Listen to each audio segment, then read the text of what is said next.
The first question is, what is language?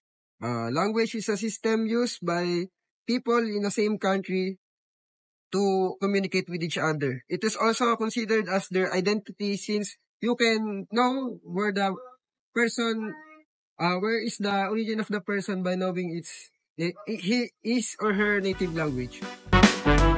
So the second question is dialect and language the same?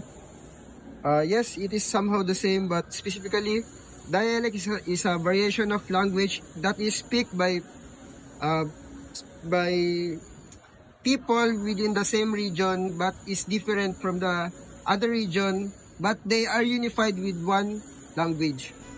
So the third question is, what is the difference between language and communication? Language is a system used by people in the same country to understand each other, while communication is a process of